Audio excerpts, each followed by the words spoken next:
Şarkı Meguna Telefon Line Esra Amradari Kanage Muslim League Noon Markazi Tarjuman Siddiqul Farooq. السلام علیکم صدیق الفاروق صاحب. جی وعلیکم السلام بلوچ صاحب. صدیق الفاروق صاحب, لاہور کے واقعے کے حوالے سے آپ سمجھتے ہو کہ ہم امریکیوں کو یہ باور کرانے میں کامیاب ہوں گے کہ ہماری بھی عدلیہ وہ آزاد ہیں اور ریمنڈ ڈیوس کے معاملے کو وہ خوش اسلوبی سے طے کر سکتے ہیں اور یہاں پر انصاف کے تقاضوں کو بالکل ملوث خاطر رکھا جا سکتا ہے؟ بہت شکریہ. بالکل, اگر ہمیں اپنی جو خود مختاری ہے اس کا احساس ہے, اور خود مختاری سے پہلے اللہ پہ ہمارا یقین ہے, جی جی, اور خود مختاری کا احساس ہے, اور یہاں آئین اور جمہوریت کا دور ہے, اور ہم اپنی اہمیت سمجھتے ہیں, ہم میں غیرت ہے, تو پھر ہم انشاءاللہ العزیز یہ باور دنیا کی ہر طاقت کو باور کرا سکتے ہیں کہ پاکستان میں رول آف لا ہے. جس طرح امریکہ اپنے قانون کی حفاظت کرتا ہے, اس طرح سے پاکستان بھی اپنے قانون کی حفاظت کرتا ہے, اور کوئی بھی مجرم ہو اس مجرم کا نہ مذہب ہے, نہ قوم ہے, نہ رنگ ہے, نہ نسل ہے, نہ زبان ہے. مجرم ہے. جس بندے نے قتل کیا ہے وہ پاکستان کی آزاد عدلیہ کا اسے سامنا کرنا ہوگا, اور جو قانون ہے اس کے مطابق اس کے ساتھ سلوک کیا جائے گا. اچھا, سوال یہ پیدا ہوتا ہے کہ اب تو پوری قوم کی آواز بن گئی ہے نا, نہ صرف عوام بلکہ حکومت, دونوں حکومتیں, پنجاب حکومت اور وفاقی حکومت بھی دو ٹوک الفاظ میں یہ کہہ رہی ہے کہ جی جو فیصلہ عدالتیں کریں گی.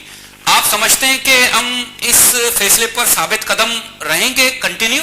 مجھے اللہ کی ذات کے بعد اپنی قوم پر پورا بھروسہ ہے, اور آپ کو معلوم ہے کہ جناب نواز شریف نے گزشتہ کم از کم 12 سال سے جو سیکھا اور جو درس دیا اور جس پر قائم ہے, اور مسلم لیگ نون جس پر کوئی سودے بازی نہیں کرے گی, وہ یہی ہے کہ ہم آئین اور قانون کی حکمرانی چاہیں گے, اور اس میں کسی قسم کی سودے بازی, کسی قسم کی لچک بالکل ممکن نہیں ہے, نہ ہم اس میں یقین رکھتے ہیں. اگر امریکہ نے یہ ثابت کیا کہ سفارتی قوانین کے مطابق یا ویانا کنونشن کے مطابق ریمنڈ ڈیوس مستثنا ہے اور اس کے پاس وہ پاسپورٹ ہے سفارتی, تو کیا فیصلہ ہو سکتا ہے؟ میں سمجھتا ہوں کہ اس کے پاسپورٹ اور کاغذات سامنے آ گئے ہیں, ایک ٹی وی چینل نے پرسوں دکھا دیے, ساری دنیا کو پتا ہے. اور مجرم جو ہے, جی جرم جس نے کیا ہے وہ سفارتی پاسپورٹ کیا, اس کا مطلب یہ ہے کہ کوئی ڈپلومیٹ کو یہ لائسنس مل جاتا ہے سفارتکار ہونے کا کہ وہ کسی ملک کے شہریوں کو قتل کرتا پھرے؟ نہیں, ویانا کنونشن میں کچھ باتیں ہیں نا اس طرح کی کہ اگر کوئی جرم ہو گیا اس سے تو وہ اریسٹ نہیں ہو سکتا وہ بندہ, اس قسم کے قوانین ہیں ویانا کنونشن میں. بس پھر آپ ہماری عدالتیں ہی فیصلہ کریں. یہ بہت امپورٹنٹ بات ہے, لیکن یہ کہ کہا یہ جا رہا ہے کہ چونکہ یہ واقعہ لاہور میں پیش آیا ہے, اور چونکہ اسلام آباد میں اس سے پہلے اس قسم کے بہت سارے ویسے واقعات رونما ہوئے ہیں, اسلحہ سمیت امریکنوں کو گرفتار کیا گیا ہے, لیکن پریشر کے تحت ان کو چھوڑ دیا گیا ہے. اب چونکہ یہ پنجاب حکومت کے انڈر میں ہے اور پنجاب حکومت نے اس کو اریسٹ کیا ہے, تو سمجھتے ہیں کہ واقعی اس قسم کا تفرقات ہیں, مطلب وفاق الگ فیصلے کر رہی ہے, پنجاب حکومت الگ فیصلے کر رہی ہے امریکنوں کے حوالے سے. میرا یہ خیال ہے کہ اس سے پہلے جو 8-10 واقعات ہوئے ہیں ان میں اسلحے والے لوگ امریکی پکڑے گئے ہیں. جی جی, لیکن کوئی قتل کی واردات یا اس طرح کی تو نہیں ہوئی نا. اچھا, یہ تو انسانی جان کا قتل ہے جی, اور ایک کا بھی نہیں ہے, 3 جانوں کا قتل ہے.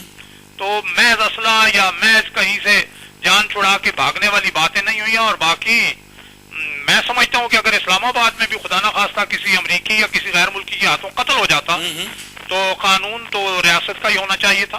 صدیق الفاروق صاحب, درمیانہ راستہ کوئی نکل سکتا ہے؟ مثلا امریکہ بھی اس قدر ناراض نہ ہو, عوام بھی مطلب ان کے جذبات کو ٹھیس نہ پہنچے, کچھ سمجھتے ہیں کوئی درمیانہ راستہ؟ یعنی آپ کہتے ہیں کہ شیطان بھی خوش, یعنی وہ یہ ہے کہ شیخ بھی خوش رہے, شیطان بھی ناراض نہ ہو, تو یہ بات تو نہیں ہو سکتی نا. اچھا, یا شیطان کو راضی کریں یا شیخ کو راضی کریں.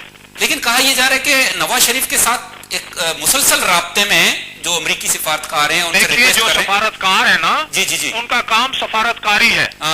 وہ اپنی بات تو پہنچائیں گے, اپنی بات کریں گے, درخواستیں بھی کریں گے, بعض جگہ وہ دھمکی بھی دیتے ہیں. اب یہاں نواز شریف اور مسلم لیگ نون کو دھمکی کوئی دے نہیں سکتا. خدا کی فضل و کرم سے مجھے پتا ہے جی جی جی, ہمارا ٹریک ریکارڈ کہ جب بھارت نے دھماکے کی اور ہمیں کہا گیا, صدر کلنٹن کے براہ راست فون تھے, اچھا, تو نہیں مانا گیا. اس لیے میں یہ عرض کروں گا کہ انہیں یہ پتا ہے کہ یہاں دھمکی تو نہیں دی جا سکتی, یہاں بات کی جا سکتی ہے. تو دیکھیں سفارتکار کا امریکہ ہو, برطانیہ ہو, جس کا بھی ہو, بات وہ کریں گے, ان کا حق ہے. اچھا, یہ ہم نے یہ دیکھنا ہے کہ ان کی بات ہمارے آئین قانون کے مطابق ہے یا نہیں. اگر وہ ہمارے آئین اور قانون کے مطابق نہیں ہے تو ہم نہیں مانیں گے. ہماری عدلیہ جو کرے گی بس وہی ٹھیک ہے. نہیں، یہاں دو باتیں ہو گئی نا. اگر وفاقی حکومت ان کے دلائل کے سامنے بالکل بے بس ہو گئی اور انہوں نے ایکسیپٹ کر لیا، لیکن پنجاب حکومت وہ قانون اور پاکستانی قوانین کی بات کرے تو کیا صورتحال پیدا ہوگی جو پاکستان؟ دلائل ہے جی وہ آ کے عدالت میں دیں. اچھا، عدالت میں دیں جتنے دلائل ہیں ان کے پاس. ہاں.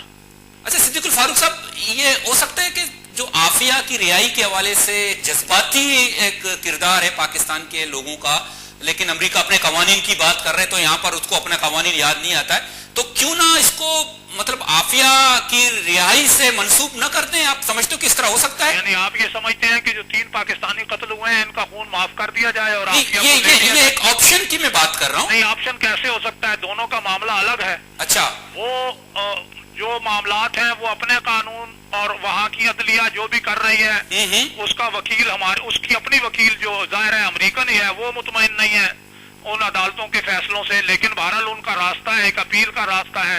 وہاں ایک جو ان کے قانون کا راستہ ہے وہ پورا ہونا چاہیے سپریم کورٹ تک. جی یہ معاملہ پاکستان کے شہریوں کا پاکستان کی سرزمین پر قتل کا ہے. یہ عجیب بات ہے، یعنی یہ جذباتی بات ہے. اچھا، ہمیں جذباتیت کا شکار نہیں ہونا چاہیے. جی ہمیں قانون کی بات کرنی چاہیے.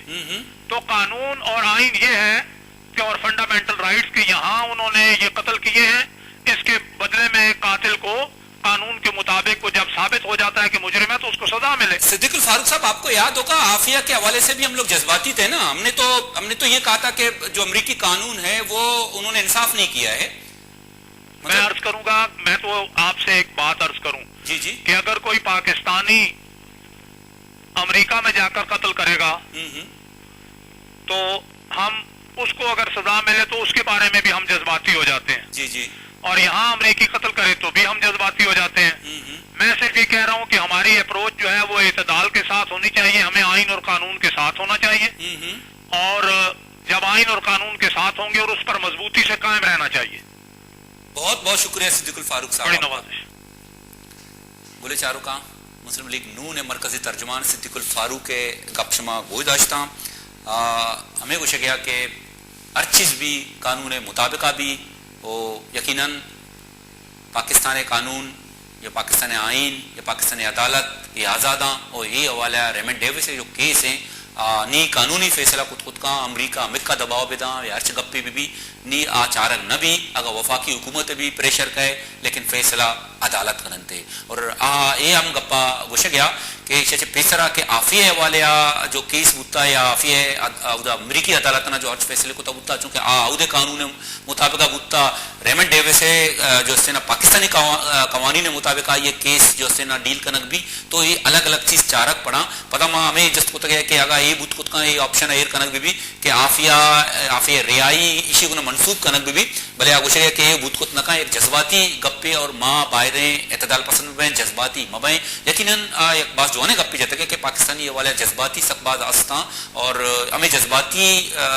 عملے وجہ سے جو اس نے نا یک رد عملے انٹرنیشنل دھیما کہتے ہیں بھائی دیشیں کے انچو کہ صدیق الفاروق گوشے گیا کہ ارچے قانون گوشی ارچے آئین گوشی اور ارچے روایت گوشاں یقیناً آچیز ہمارا دیما ایر کنک پڑا اور جذبات ہما کمو ہوتی سائیڈ آئیر بکنے. بولے چاروں کا گوڑنے بریک کی دور بریک کا پتہ کنٹینیو کرتا